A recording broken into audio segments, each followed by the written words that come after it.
Sword of Coming, episode 166. Untuk melihat video selengkapnya, sahabat bisa kunjungi playlist yang telah Sabta Novel sediakan. Yuk mari, kita berimajinasi bersama dan masuk ke alur ceritanya.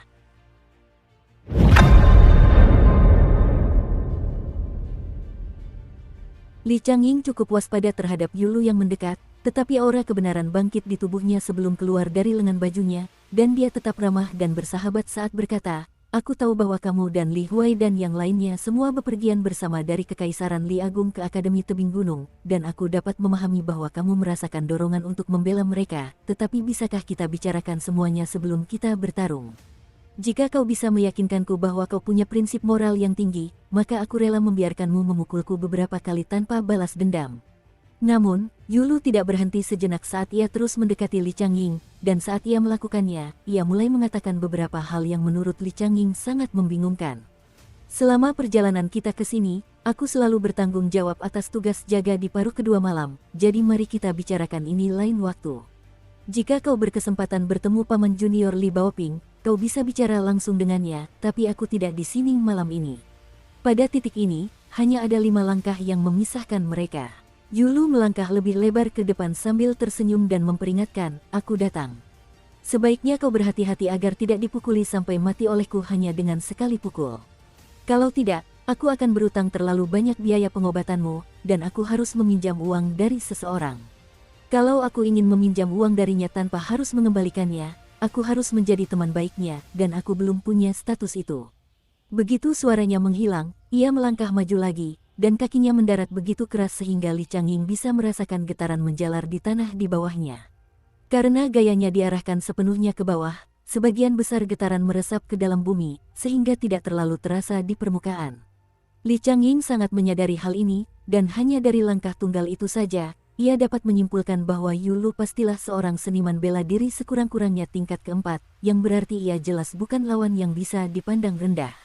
Terlepas dari semua pikiran yang berkecamuk di benaknya, Li Changying segera bereaksi terhadap situasi tersebut, dan auranya dengan cepat menyebar ke seluruh tubuhnya. Para kultivator terlibat dalam pengembangan dan pemurnian Qi, yang memungkinkan mereka untuk meningkatkan tubuh dan memelihara Qi mereka secara bersamaan, dan itulah sebabnya para kultivator hidup lebih lama daripada seniman bela diri. Khususnya, Li Changying telah diberkati dengan kekayaan yang melimpah di usia muda, dan tak lama setelah ia mulai menunjukkan bakatnya yang berkembang pesat, ia menarik perhatian seorang kultivator ahli dari negara Sui besar, yang kemudian membimbing Li Changying. Sejak saat itu, basis kultivasinya berkembang pesat, dan meskipun usianya belum genap 20 tahun, ia telah mencapai tingkat ke-6. Jika Lin Sui dapat diibaratkan sebagai berlian mentah yang masih harus dipoles dan disempurnakan, maka Li Changying akan menjadi batu permata murni yang telah dipoles hingga berkilau seperti cermin. Terdapat jurang pemisah yang besar antara tingkat ke-5 dan ke-6, serta tingkat ke-9 dan ke-10 bagi para kultivator, dan hal yang sama berlaku pada tingkat ke-3 dan ke-4, serta tingkat ke-6 dan ke-7 bagi seniman bela diri. Menghadapi Yulu yang mendekat, Li Changying membuat segel tangan yang samar sebelum mundur beberapa langkah dengan anggun. Ia kemudian menyatukan jari telunjuk dan jari tengahnya, lalu meletakkannya di depan dadanya. Segel tangan itu sederhana, tetapi ketika digunakan oleh Li Changying, ia memancarkan aura kebenaran, dan ia sudah menunjukkan bakat seorang master. Bukan hanya itu saja, gumpalan Qi biru samar tiba-tiba muncul di perpustakaan kitab suci sebelum menyerbu ke arah Li Changying dengan panik seperti sekawanan ikan biru kecil. Tingkat ke-6 juga dikenal sebagai tingkat gua tempat tinggal, dan pada tingkat ini, seorang kultivator mampu membuka gua tempat tinggal internalnya untuk menarik energi spiritual dari dunia di sekitar mereka. Ke-365 titik akupuntur di tubuh manusia bagaikan 365 tanah suci yang terbentuk secara alami. Itulah sebabnya dikatakan bahwa manusia adalah penguasa semua makhluk hidup dan mengapa pada suatu titik, semua roh dan setan di dunia harus mengadopsi bentuk manusia sebelum mereka dapat terus berkultivasi. Selain 7 titik akupuntur yang secara alami terbuka di tubuh manusia sejak lahir, seorang pria hanya perlu membuka 9 titik akupuntur tambahan sebelum mencapai tingkat berikutnya, sementara seorang wanita harus membuka 12 titik akupuntur untuk mencapai tingkat yang sama. Inilah sebabnya mengapa banyak kultivator wanita tidak memiliki dasar kultivasi yang sangat tinggi, dan mengapa sangat jarang melihat kultivator wanita berada di tingkat atas 5 tingkat tengah. Namun, tidak semuanya suram bagi para kultivator wanita. Karena mereka diharuskan membuka lebih banyak titik akupuntur untuk mencapai 5 tingkat tengah, imbalan yang akan mereka peroleh setelah mencapai tingkat tersebut akan lebih melimpah daripada rekan-rekan pria mereka. Bangun, formasi, seru Li Changying dengan suara pelan, dan serangkaian pedang panjang tembus pandang tanpa sarung langsung muncul di sekelilingnya. Pedang-pedang itu tersusun melingkar dengan ketinggian berbeda, dan perlahan-lahan berputar di sekitar Li Changying. Semua pedang ini dibentuk oleh energi spiritual Li Changying, dan meskipun belum mencapai bentuk yang substansial, mereka tetap menghadirkan pemandangan yang menakutkan. Pembalasan Yulu sama sederhananya dengan dominasi, datang dalam bentuk pukulan lurus yang menyerupai alat pendobrak yang diarahkan langsung ke gerbang kota. Li Changying tersenyum sambil mengacungkan jari telunjuk dan jari tengahnya ke arah Yulu, mengirimkan 3 semburan pedang ki yang melesat langsung ke arahnya. Yulu telah memperlihatkan kekuatan seniman bela diri tingkat 4 sebelumnya, tetapi tiba-tiba, dia tiba-tiba berakselerasi, menghancurkan salah satu ubin di bawah kakinya saat dia melontarkan tinjunya ke udara. 3 semburan pedang ki itu langsung hancur oleh 3 pukulan cepat berturut-turut dari Yulu bahkan sebelum mereka sempat menunjukkan kekuatannya. Li Changying sedikit terkejut melihat hal ini, lalu dia bergeser beberapa langkah ke samping, masih bergerak dengan sangat lesu dan anggun, sebagaimana yang diharapkan dari seorang sarjana Konfusianisme. Pada saat yang sama, semburan pedang ki yang tersisa berkumpul di sampingnya tepat ketika tendangan menyapu dari Yulu tiba. Seluruh ki pedang di sebelah kiri Li Changying meledak serempak, mengirimkan riak-riak yang bergejolak di udara. Akibatnya, pandangan Li Changying sedikit kabur, seolah-olah ia sedang menatap cermin tembaga kasar yang biasa digunakan orang kebanyakan. Pada saat yang sama, dia merasa sedikit kesal dengan sikap agresif dan sombong Yulu. Ia mendengus dingin sambil terus mengambil langkah menghindar, menyingkir tepat sebelum tendangan menyapu Yulu yang ganas mengenai bahunya. Dalam sekejap mata, mereka berdua bertukar tempat, dengan Li Changying berakhir di tempat Yulu berada beberapa saat yang lalu. Yulu berputar dalam lingkaran, terbawa oleh momentum tendangannya sendiri, yang kemudian diikuti oleh ki dalam tubuhnya turun, memungkinkan dia untuk langsung mendarat di tanah dengan tenang, seperti seekor capung yang mendarat di permukaan danau yang tenang. Dalam melakukannya, ia menunjukkan kecepatan yang luar biasa, sehingga Li Changying tidak punya waktu untuk menyerap energi dari lingkungan di sekitarnya. Akibatnya, ia terpaksa mengumpulkan energi spiritual dalam tubuhnya untuk membela diri, dan di saat yang sama, ia tidak melakukan tindakan menghindar lebih lanjut, malah maju alih-alih mundur sambil melancarkan kedua tinjunya ke arah lawan. Meskipun dia seorang pemurni ki, kekuatan fisik dan niat membunuh yang ditunjukkan Li Changying saat ini tidak kalah sedikit pun dari seniman bela diri tingkat keempat atau kelima murni. Awalnya, Li Changying menggunakan kemampuan seorang pendekar pedang untuk membela diri, lalu mengadopsi teknik memperpendek lahan Tao untuk mengambil tindakan mengelak, dan kini, ia langsung melawan api dengan api seperti seorang ahli bela diri, memperlihatkan kemahiran yang menakjubkan dalam beberapa pertukaran serangan awal. Tampaknya ia menggabungkan kemampuan dari semua 100 aliran pemikiran ke dalam gaya bertarungnya, dan itu merupakan indikasi jelas akan ambisi dan aspirasinya yang tinggi. Bentrokan sederhana dan tanpa hiasan antara tinju terjadi saat bunyi dentuman keras terdengar di udara. Setelah bentrokan itu, Yulu tetap diam di tempatnya, sementara Li Changying terhuyung mundur beberapa langkah dengan kedua tangan terkulai lemas di sampingnya. Wajahnya sedikit memucat, dan ada tatapan tak percaya di matanya. Sementara itu, Yulu terus maju tanpa menunjukkan tanda-tanda menahan diri atau memberi ampun. Tiba-tiba, desahan orang tua terdengar dari dalam perpustakaan kitab suci.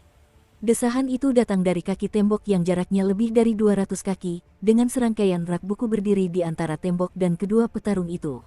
Segera setelah itu, seberkas cahaya pedang putih terang yang panjangnya sekitar 3 kaki melesat cepat di udara, terbang mengitari deretan rak buku sebelum melewati Li Changying dalam sekejap saat terbang langsung ke arah Yulu. Akan tetapi, Yulu tetap menyerbu ke depan, mengayunkan tubuhnya ke samping pada saat-saat terakhir untuk menghindari seberkas cahaya pedang dengan jarak sehelai rambut sebelum melanjutkan serangannya ke depan dalam postur yang aneh. Cukup, sedikit nada marah terdengar dalam suara orang tua itu. Kilatan cahaya pedang yang baru saja terbang melewati Yulu tiba-tiba terhenti di jalurnya, dan alih-alih berputar, ia terbang langsung mundur, kali ini dengan gagang pedang yang menggerakkan ujungnya. Jelaslah bahwa pendekar pedang tua yang bersembunyi di balik bayangan itu tahu bahwa meskipun ia ahli dalam memanipulasi pedang, ia tak boleh membuang waktu dengan memutar pedang terbang itu karena penundaan sekecil apapun bisa sangat merugikan, yang berpotensi mengakibatkan Li Changying menderita luka parah akibat serangan lawannya. Oleh karena itu, ia memilih untuk menghemat waktu dengan memutar balik pedang terbang itu, dan pedang itu terbang langsung ke arah punggung Yulu dengan kecepatan yang bahkan lebih cepat dari sebelumnya. Yulu melompat ke udara, lalu melangkah ke rak buku di sebelah kanannya untuk melompat ke depan. Dengan begitu, ia tak hanya berhasil menghindari pedang terbang yang melesat ke arahnya dari belakang, ia juga semakin mempercepat laju serangannya ke arah Li Changying dan melayangkan pukulan tepat ke kepala Li Changying. Begitu pendekar pedang tua itu turun tangan, Li Changying sudah bersiap menghadapi kemungkinan terburuk, dan ia diam-diam melafalkan sebuah petikan dari kitab suci Konfusianisme yang ditulis oleh sang bijak etika. Tepat saat Yulu melangkah ke rak buku, banyak rak buku di lantai itu mulai bergetar serempak. Serangkaian teks putih kemudian terbang keluar dari setiap buku yang berisi bagian yang baru saja dibacakan Li Changying dalam hati. Serangkaian teks ini datang dalam berbagai jenis aksara, dan mereka berkumpul dari segala arah di depan Li Changying dalam sekejap mata. Pada akhirnya, semua untaian teks membentuk aliran yang bergerak lambat di hadapan Li Changying, aliran yang bersinar terang. Alirannya memang kecil, tetapi memancarkan aura suci dan benar. Sementara itu, Yulu jatuh dengan cepat dari atas, dan ekspresinya tetap tidak berubah saat dia terus mengayunkan tinjunya di udara. Hanya dengan satu pukulan, ia berhasil memutuskan aliran itu menjadi dua bagian dan menghancurkan semua teks di dalamnya. Segera setelah itu, Yulu menendang perut Li Changying. Li Changying dikenal luas sebagai kultivator paling berbakat di antara semua siswa Akademi Mountain Cliff, namun tendangan tunggal ini membuatnya terlempar beberapa puluh kaki sebelum jatuh ke jalan setapak di antara dua deretan rak buku. Bahkan setelah mendarat, ia terus terdorong mundur lebih dari 3 meter, menunjukkan betapa kuatnya kekuatan di balik tendangan itu. Seorang lelaki tua berjubah abu-abu muncul di samping Li Changying, dan pedang terbang yang gagal mengenai sasarannya kembali ke sisi lelaki tua itu sebelum melayang di dekat bahunya. Ujung pedang itu diarahkan langsung ke Yulu, sementara lelaki tua itu buru-buru berjongkok dengan ekspresi panik untuk memeriksa denyut nadi Li Changying. Saat melakukannya, ia menemukan bahwa luka Li Changying cukup parah, tetapi tidak ada yang mengancam jiwanya. Namun, ia dianggap sebagai bintang yang sedang naik daun sehingga bahkan para pejabat penting di Istana Kekaisaran Negara Sui Besar harus memperlakukannya dengan hormat, sehingga tidak ada bahaya yang bisa menimpanya. Dengan mengingat hal itu, lelaki tua itu berbalik menatap Yulu dengan ekspresi marah. "Bagaimana kau bisa begitu kejam di usia semuda ini? Kau tahu apa yang telah kau..." Suara lelaki tua itu segera menghilang saat Yulu masih mendekati mangsanya. Bahkan setelah melukai Li Changying dengan parah dan setelah campur tangan lelaki tua itu, ia tetap tidak berniat berhenti di situ. Yulu sedikit menggoyangkan lengan bajunya sebelum memasukkan kembali tangannya ke dalamnya sambil berjalan santai ke arah Li Changying dan lelaki tua itu sambil tersenyum. Bahkan sekarang, patung tanah liat Li Huai masih belum ditemukan, dan belum ada permintaan maaf yang disampaikan kepada Li Baoping atas hinaan yang harus didengarnya. Sebelum hal-hal itu terjadi, jangan repot-repot mencoba berbicara dengan akal sehat atau alasan yang masuk akal kepadaku karena aku tidak akan mendengarkan. Yulu berhenti sejenak di sini, dan ia tampak bergerak cukup lambat dan santai, tetapi sebenarnya ia mendekati Li Changying dengan sangat cepat. Memang, Li Changying memang meminta maaf kepada Li Huai, tetapi dia bukanlah pelaku pencurian patung tanah liat Li Huai, juga bukan orang yang menghina Li Baoping, jadi permintaan maafnya sama tidak bergunanya dengan pedang terbangmu itu. Dukung terus channel YouTube Sabta Novel. Pria tua berjubah abu-abu itu begitu geram dengan kata-kata provokasi Yulu hingga rambut dan janggutnya mulai terangkat sendiri, dan ia buru-buru menyuapi Li Changying sebuah pil. Saking marahnya, ia tak bisa menahan tawa, lalu berkata dengan suara dingin, "Mari kita lihat apakah kau bersedia mendengarkan alasan setelah kuinjak-injak kau ke tanah." Senyum Yulu tetap tak berubah saat ia menjawab, "Kalau aku kalah, aku akan menerima kekalahanku tanpa keberatan. Ketika saatnya tiba, akan ada orang lain yang akan membelaku, tapi mungkin waktu itu takkan datang dalam waktu dekat. Lagi pula, orang itu sedang tidak ada di sini saat ini." Orang tua itu bangkit berdiri, dan pedang terbang di sampingnya perlahan ikut terangkat, terus melayang tepat di samping bahunya. Akan tetapi, lelaki tua itu tampaknya masih cukup khawatir terhadap Li Changying, dan dia melirik ke arah pemuda yang terluka itu dengan ekspresi khawatir di wajahnya. Teknik tinju Yulu sangat aneh. Awalnya, Li Changying tampak tidak mengalami cedera internal apapun, dan bahkan lelaki tua itu merasa cederanya tidak terlalu parah. Namun, sifat sebenarnya dari cederanya baru terlihat setelah ia diberi pil itu. Bahkan setelah pil itu dikonsumsi, Li Changying masih bergejolak hebat tanpa menunjukkan tanda-tanda akan mereda, dan ketidakmampuannya untuk mengendalikan kembali kinya sendiri dapat terbukti memiliki konsekuensi yang sangat berbahaya. Bagi seorang pemurni ki, mencapai tingkat gua abode sangatlah sulit, apalagi mengkonsolidasikannya. Begitu seseorang memutuskan untuk membuka titik akupunturnya guna menyerap energi spiritual dari dunia luar, ia justru mengundang sumber energi eksternal ke dalam tubuhnya, yang merupakan upaya yang cukup berisiko. Untuk menyerap energi spiritual dari dunia luar, seseorang harus menyaring berbagai jenis energi yang tak terhitung jumlahnya antara langit dan bumi untuk memilih yang diinginkan. Proses ini pada dasarnya seperti kota yang dikepung yang membuka gerbangnya untuk melancarkan serangan balasan. Dengan melakukan itu, mereka mengorbankan satu-satunya keuntungan mereka dan menghadapi risiko ditaklukkan sepenuhnya oleh musuh di luar tembok kota. Begitu ini terjadi, semua titik akupuntur dan meridian di tubuh seseorang akan menjadi seperti kota dan jalan yang terendam banjir. Jika prosesnya salah, konsekuensi yang tak terelakkan akan terjadi. Oleh karena itu, tingkat gua abode adalah rintangan pertama yang sesungguhnya yang dihadapi seseorang dalam jalur kultivasi, dan itu bahkan lebih sulit daripada menembus 5 tingkat bawah ke tingkat ke-6. Banyak kultivator, khususnya yang berpindah-pindah tanpa dukungan dari penyokong atau sekte, memilih untuk tetap berada di tingkat tertinggi dari 5 tingkat bawah tanpa batas waktu karena takut kehilangan peluang untuk memperoleh keabadian jika mereka gagal dalam pembentukan tempat tinggal gua. Kultivasi merupakan sesuatu yang menentang dao surgawi, jadi para kultivator terus maju melawan arus tatanan alam, itulah sebabnya jalur kultivasi menjadi sangat menyakitkan dan sulit. Orang tua itu adalah seorang pelayan pribadi rahasia yang ditugaskan oleh Istana Kekaisaran Negara Sui Besar kepada Li Changying. Jadi, jika potensi kultivasi Li Changying di masa depan sampai terganggu akibat cedera ini, maka kesalahan akan sepenuhnya jatuh padanya. Yulu tersenyum dan bertanya, "Kau pasti sedang bimbang sekarang, kan? Kau sedang bingung, haruskah kau menyelamatkan Li Changying dulu atau menghadapiku dulu?" Pria tua itu menggertakkan giginya dengan marah. Seperti yang dikatakan Yulu, ia tidak tahu harus berbuat apa dalam situasi ini, dan meskipun ia memiliki banyak pengalaman, ia mulai merasa agak bingung. Dia adalah seorang kultivator tingkat pengamatan laut dan seorang pendekar pedang. Istilah pengamatan laut berasal dari ungkapan, "Aku menyaksikan semua sungai mengalir ke laut dari sudut pandangku, dan saat mengalir, mereka mengalir langsung ke hatiku." Pada tingkatan ini, energi spiritual langit dan bumi akan mulai meluaskan meridian seseorang, seperti sungai yang pada akhirnya mengalir ke laut, atau seperti jalan resmi yang meluas menuju kota-kota besar. Satu energi spiritual akan secara bertahap memadat dan meningkat sebelum mulai membalas tubuh fisik sang kultivator, sehingga memperpanjang umur mereka. Secara umum, pembudidaya tingkatan ini semuanya mampu hidup hingga usia sedikitnya 100 tahun.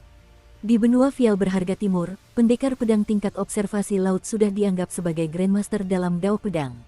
Di negara Sui Besar, bahkan bagi pejabat setinggi menteri dari 6 kementerian, mereka tidak dijamin memiliki pendekar pedang sekaliber ini yang ditugaskan untuk melindungi mereka jika mereka harus meninggalkan ibu kota karena alasan apapun. Setelah menarik napas dalam-dalam, lelaki tua itu memutuskan untuk mengakhiri pertempuran ini secepat mungkin, bertekad melakukannya dalam 3 serangan paling banyak. "Karena kamu tidak tahu pilihan apa yang harus kamu buat, biar aku yang mengambil keputusan untukmu." Yulu menjadi semakin sombong dari detik ke detik, dan ada seringai yang sangat menyebalkan di wajahnya saat dia melangkah 3 langkah ke depan, dengan setiap langkah berikutnya lebih kuat dari langkah sebelumnya, menghancurkan tanah di bawah kakinya. "Kalau kamu nggak tahu harus melawan aku atau tidak, aku akan memaksamu melawanku." Sesederhana itu, pupil mata lelaki tua itu sedikit mengerut saat melihat ini. Aura Yulu memang sudah cukup kuat sejak awal, namun auranya semakin meningkat setiap kali ia melangkah, dan jiwanya begitu agung dan menakutkan sehingga seolah-olah ada dewa perang kuno yang bersemayam di dalamnya. Ekspresi terkejut muncul di wajah lelaki tua itu saat dia berseru, "Kau seorang seniman bela diri tingkat 6.